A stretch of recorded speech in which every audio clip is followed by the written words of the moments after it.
We're going to go now to Michael McCormack, the acting, of course, at the moment, Prime Minister. He's been out in Merimbula today. He was responding to a couple of things, climate action and also the latest report suggesting cropping, well, the value of cropping is down by about $1 billion thanks to climate change. He sat down with our reporter Elijah Edwards.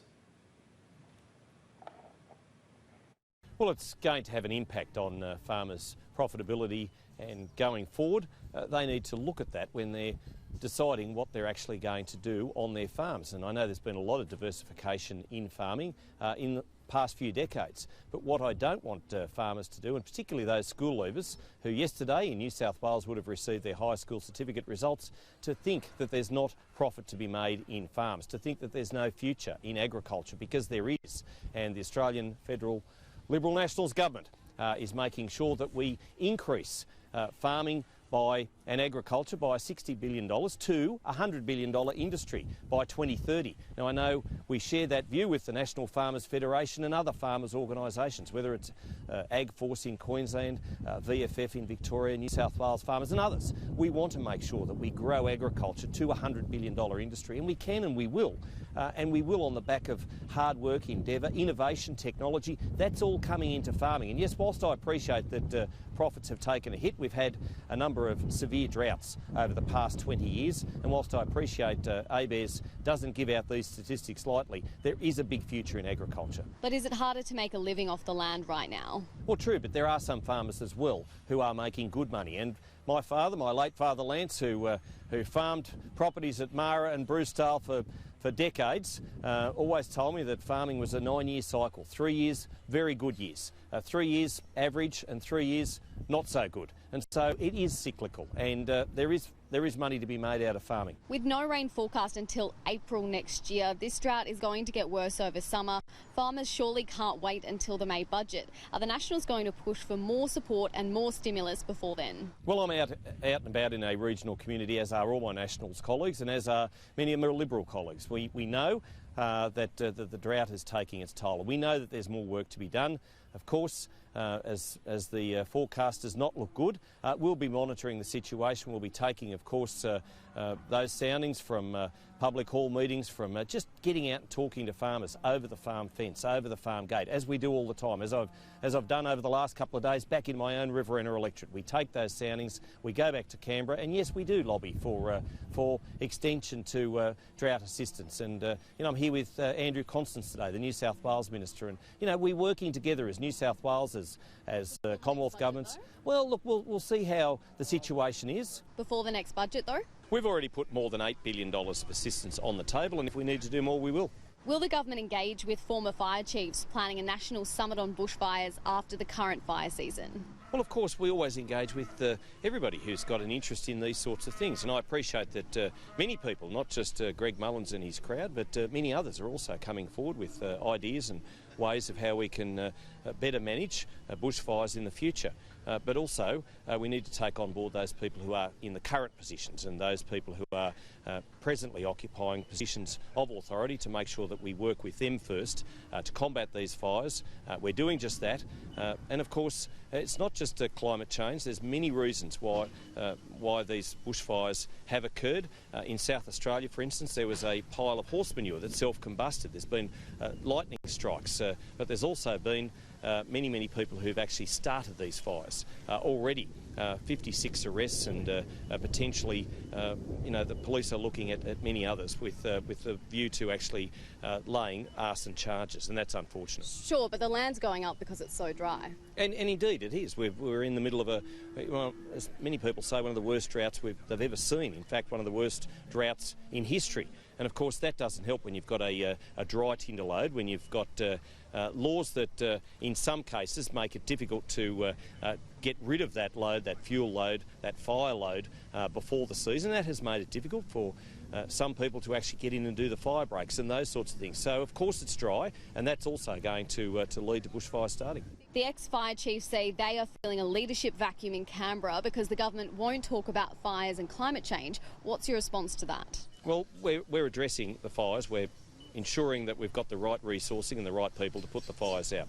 That's of critical importance. But climate at the change? moment. Well, of course, climate change is an issue, but as I say again, so's arson. So's natural events that are not climate change and are not arson that are also creating these fires. So there's a number of things that are creating these fires. The important thing is at the moment is that we put them out. Acting PM, you can see the smoke haze around us right now, which is caused by these fires. It's what everyone's talking about right now. It's the water cooler conversation. And we've had these smoke hazes before. We've had bushfires before. We've had droughts before. And rest assured, while some people are out there saying it will never rain again and the rivers will never flow again, I know Tim Flannery's been on that case for many years. Fact is, we will. Once again, in the not too distant future, be back into a flood situation, and that is Australia. It is a land of droughts and flooding rains, and that's just the way it is. Yes, these fires are severe. Yes, in some cases they are unprecedented, but in other cases they are what happens in Australia. Have these fires been a tipping point in terms of people's views on climate change? Well, a lot of people, yes, believe the science. A lot of people do, but there are some who do say that, again, climate change is not causing all of these fires. You know, when you've got people running around starting fires, you can't blame that on climate change. Yes, you can blame the dry conditions in some degree on climate change. Yes, you can. We are in the middle of a terrible drought, but we've had droughts before. We've had fires before, and we'll get through this. But the important thing is, for those people who've lost houses, for those people who've lost loved ones, they just want the fires put out. They want their area to be safe again, and they want the smoke haze to blow away, and it will. Parents are taking their children to hospitals with respiratory conditions right now. Can you understand why they're anxious? I can. Absolutely. I've got, you know, I've had young children. They're now thankfully grown up. But fact is, yes, of course, you know, your children are everything. And I appreciate that people want the very best for them. And, you know, if they have respiratory conditions, if they are wheezing and they are suffering in these conditions, then the best place for them is to take them to an emergency ward. And the fact that there's a massive heat wave gripping the country right now, heat records are going to be tumbling. Again, it is December and it is summer. So we've had, and I know in my own hometown on the weekend, they've already called the cricket off. It's going to be 45 degrees. Again, I say, we've had temperatures that high before in December and in summer. Yes, we are experiencing a heat wave, and yes, we are experiencing terrible fires, but it's not as if it hasn't happened before. Is climate change making these events worse than they've ever been? Worse than they've ever been before? Well, climate change is a factor. Labor frontbencher Stephen Jones tweeted, "What would Scott Morrison have said if Julia Gillard had taken a holiday while bushfires burnt through New South Wales? Labor's accusing him of a lack of judgment. What do you say to the criticism that Scott Morrison shouldn't have gone away?" Well, I'm sure Stephen Jones will probably go on a holiday at some stage too, and I'm sure Anthony Albanese will as well. I saw him criticising the Prime Minister yesterday. Everybody's entitled to a holiday. Is there a risk that the review of water sharing arrangements under the Basin Plan won't be possible without Victoria and South Australia? Well, we're going to try and work through that. I appreciate the ministers met yesterday. I appreciate the fact that it was an important meeting. We need to make sure that we get through this situation with the states on board. Thankfully, none of the states have pulled the pin on the Basin Plan. They all appreciate that this has taken a long time to get where we are at the moment. The Basin Plan is not perfect, but it's what we have in the federal parliament. It's what the states have signed up to and agreed to, and we need to work through it. Again, we need to, of course, wait until it rains again. We, of course, also on the march to building more water infrastructure, and I'm so pleased that just in recent weeks we've announced Dungowan Dam in New South Wales, an extension to the wall at Wyangla Dam near Cowra and Forbes. They are going to make such a critical difference for future droughts, and of course we've got $8 billion on the table to get through this drought, and including a $5 billion future drought fund. But without New South Wales contributing any more to the 450 gigalitres needed for environmental flows, isn't that essentially them pulling the pin on the Basin Plan? Well, that 450 gigalitres, which was signed away at Goolwa in 2012 by Julia Gillard, that's the genesis of that 450 gigalitres. That was always predicated,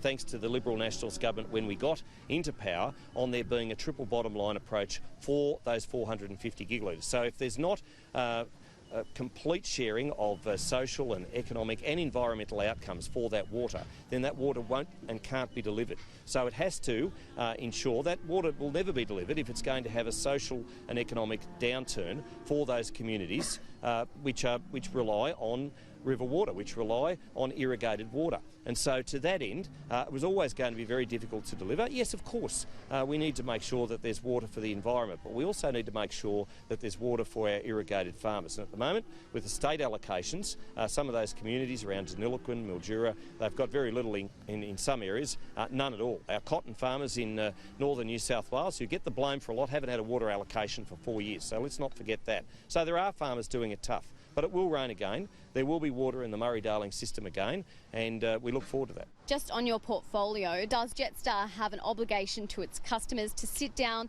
and work through this toxic pay dispute with unions, and are you confident it won't disrupt travel plans over Christmas? Well, yes, I think there needs to be a